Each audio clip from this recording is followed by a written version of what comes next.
Hi everyone, welcome to my channel. இன்றைக்கு நாங்கள் வீடியோவில் பிரேக்ஃபாஸ்ட்டுக்கு இல்லாட்டி டின்னருக்கு ரெண்டுக்குமே ஈஸியாக செய்ய வேண்டிய மாதிரி ஒரு ரெசிபி உருளைக்கிழங்கு ரொட்டி தான் செய்ய போகிறோம். எப்படின்னு சொல்லி பார்க்குறதுக்கு வாங்க வீடியோக்குள்ளே போவோம்.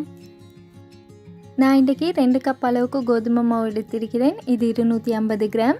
இப்போ இதில் தேவையான அளவுக்கு உப்பும் சேர்த்துட்டு லேசான சுடு தண்ணி ஊற்றி நல்லா சாஃப்டாக மாவை பிணைஞ்சு எடுத்துக்கோங்க. மாவு வந்து நல்லா சாஃப்டாக இருக்க வேணும்.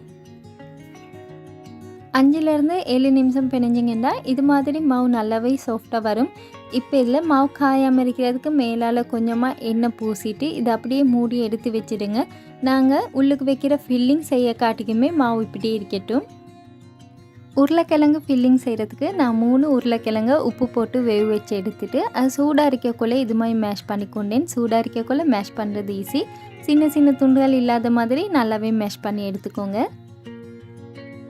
அடுப்பில் ஒரு பேன் வச்சுட்டு கொஞ்சமாக எண்ணெய் ஊற்றிக்கோங்க. எண்ணெய் சூடாயினதுக்கு பிறகு இல்லை 4-5 வெள்ளைப்பூடை நல்லா சின்னதாக வெட்டி சேர்த்திருக்கிறேன். வெள்ளைப்பூடோட பச்சை வாசம் போக்காட்டிக்குமே வறுத்துக்கோங்க.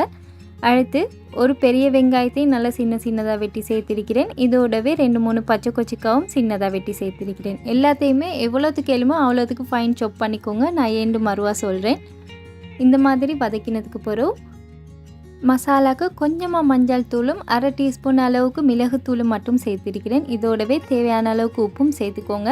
உங்களுக்கு சில்லி ஃப்ளேக்ஸ் அப்படி இல்லாட்டி மிளகாய் தூள் உங்களுக்கு எது ஆசையோ அது மாதிரி சேர்த்துக்குறையிலும். எல்லாத்தையும் சேர்த்து இந்த மாதிரி வதக்கினதுக்கு பிறகு நாங்கள் மேஷ் பண்ணி வச்சிருக்கிறோம்னா உருளைக்கிழங்கு அதையுமே சேர்த்துக்கோங்க. உருளைக்கிழங்கையும் சேர்த்து எல்லாத்தையும் ஒன்றா வதக்கினதுக்கு பிறகு நான் இதில் சின்னதாக வெட்டின கொத்தமல்லி இலை சேர்த்திருக்கிறேன். கொத்தமல்லி இலை இல்லாட்டி நீங்கள் என்ன செய்யுங்கன்னா கருவேப்பிலை இருக்கு தானே, அதை எடுத்து சின்னதாக வெட்டிட்டு சேர்த்துக்கோங்க. அதோட ஃப்ளேவரும் மிச்சமே நல்லா இருக்கும். இப்போ எங்களோட உருளைக்கிழங்கு ஃபில்லிங் நாங்கள் சூப்பராகவே ரெடி பண்ணிட்டோம்.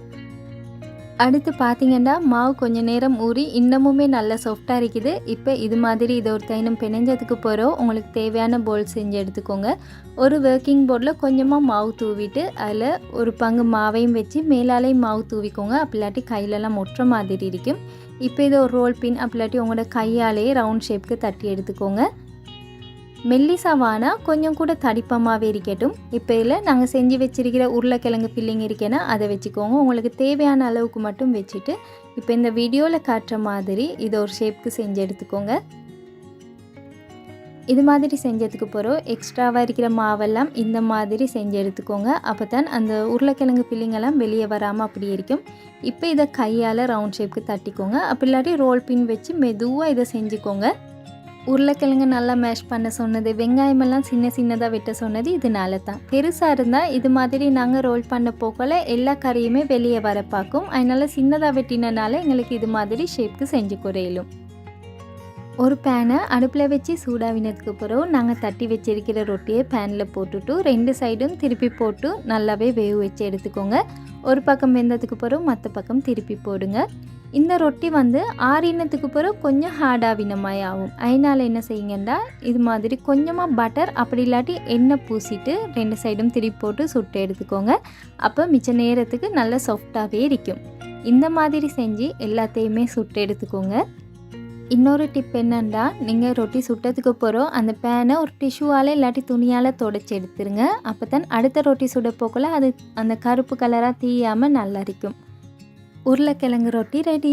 இந்த ரொட்டிக்கு வந்து எந்த ஒரு சைட் டிஷ்ஷுமே தேவையில்லை. ஏன்னா உள்ளுக்கு இருக்கிற உருளைக்கிழங்கு அவ்வளோ டேஸ்ட்டாக இருக்கும். நீங்களும் செஞ்சு பாருங்கள். என்ன வீடியோஸ் உங்களுக்கு பிடிச்சிருந்தா மியாஸ் கிச்சனை சப்ஸ்கிரைப் பண்ணி சப்போர்ட் பண்ணுங்கள். இன்னொரு ரெசிபி ஒன்றோட உங்களை சந்திக்கிறேன். அது வரைக்கும் bye, take care and thanks for வாட்சிங்.